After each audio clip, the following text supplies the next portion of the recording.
This is Autoline Daily, the show dedicated to enthusiasts of the global automotive industry.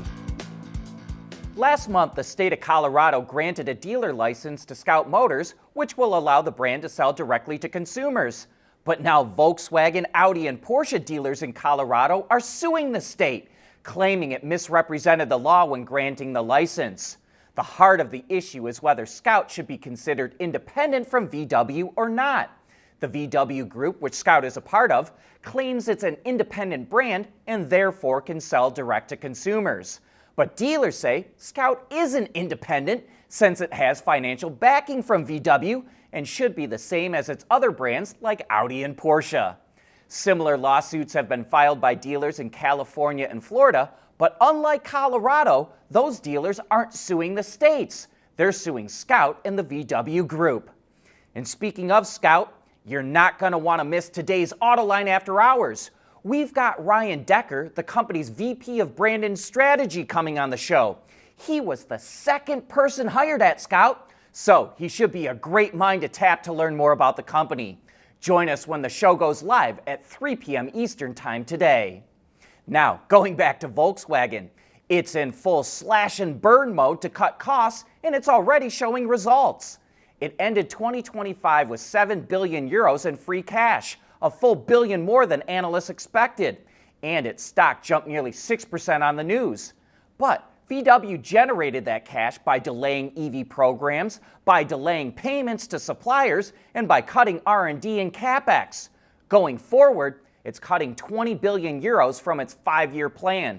VW is also cutting its board of management from 29 executives down to 19, with control of all product development, procurement, and manufacturing now being centralized in Wolfsburg, Germany.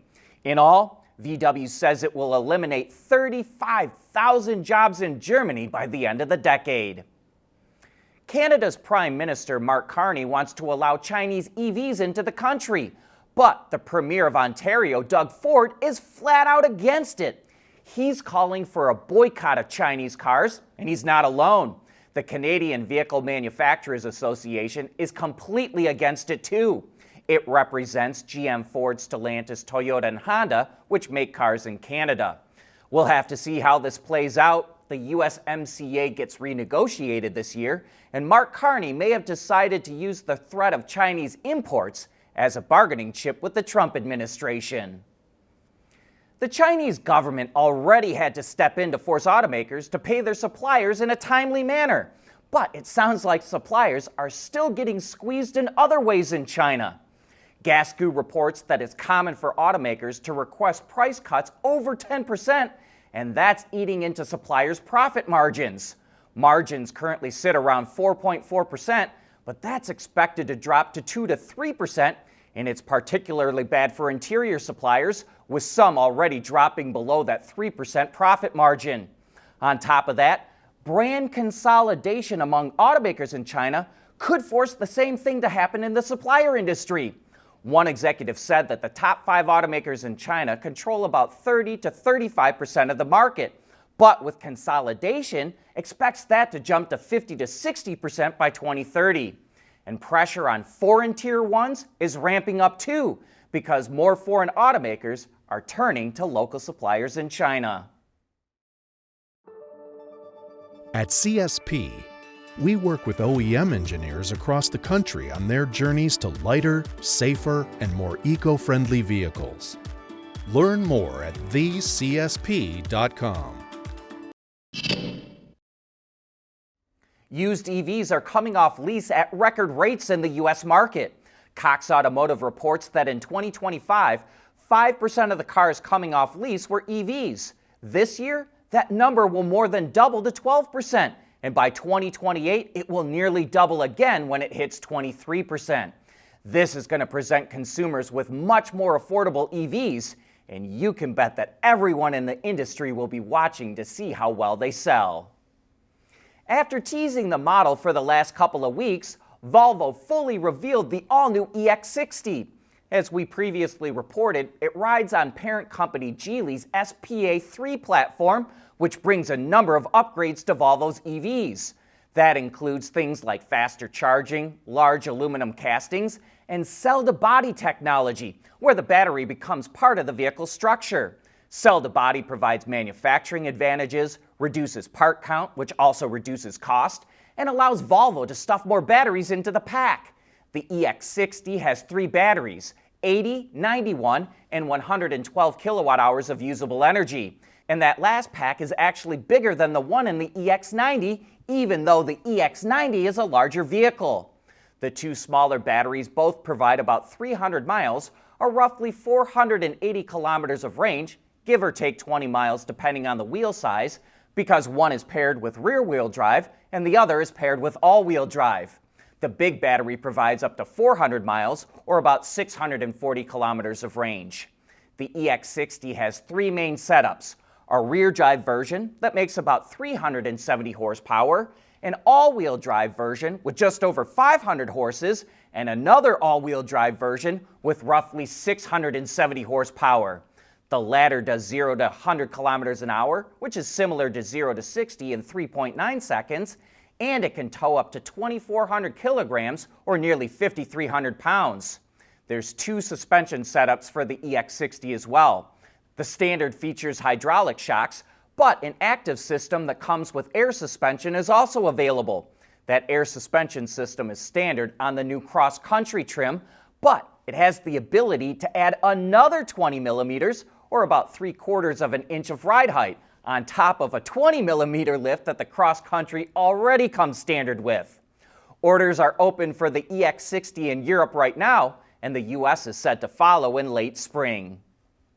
As we reported yesterday, investors are bullish on Hyundai's plans to sell humanoid robots and integrate them into its assembly plants.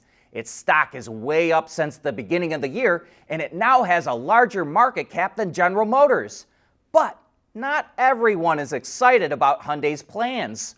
The Automakers Union in South Korea is warning the company about deploying the humanoids in plants without the union's approval. Hyundai is aiming to start using the robots in 2028, first at its plant in Georgia. But its Korean union says that without an agreement, quote, not a single robot using new technology will be allowed to enter the workplace. Chinese automaker Geely is aiming to become a top 5 automaker by the end of the decade. The company, including all of its brands, says it's aiming to sell 6.5 million vehicles globally by 2030, and it expects 1/3 of those sales to come from outside of China. Based on 2024 sales, that would put Geely ahead of General Motors and behind only Toyota, the VW Group, and the Hyundai Group. Geely says it and all of its brands sold 4 million vehicles in 2025, which already puts it in the top 10 globally. But that brings us to the end of today's show. Thanks for tuning in, and I hope to see you later today.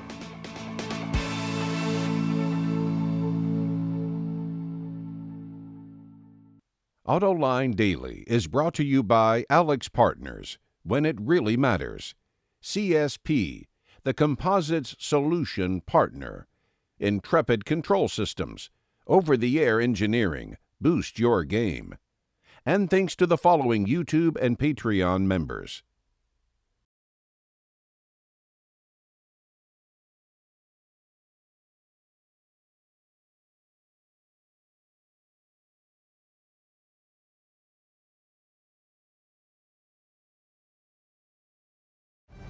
We help businesses respond decisively to their most critical challenges, from urgent performance improvement to enterprise-wide transformation. We work across the full value chain, in automotive and in industrials, helping clients navigate disruption, drive innovation, and unlock sustainable growth.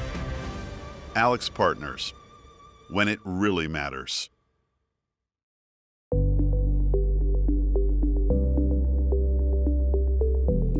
Developing today's vehicles. Issues can happen in an instant. When's the best time to solve a problem? The minute you know you have one. Meet Wireless NeoVi Cloud, your secure, off-the-shelf solution empowering real-time collaboration for quick resolution. With Wireless NeoVi Cloud, your team can prevent issues before they can escalate. driver communication data and remote diagnostics to analyze and resolve your problems using OTA, allowing your executives oversight throughout the process. Wireless NeoVi Cloud, your vehicle update solution in production and on the road. Intrepid Control Systems, driven by your data.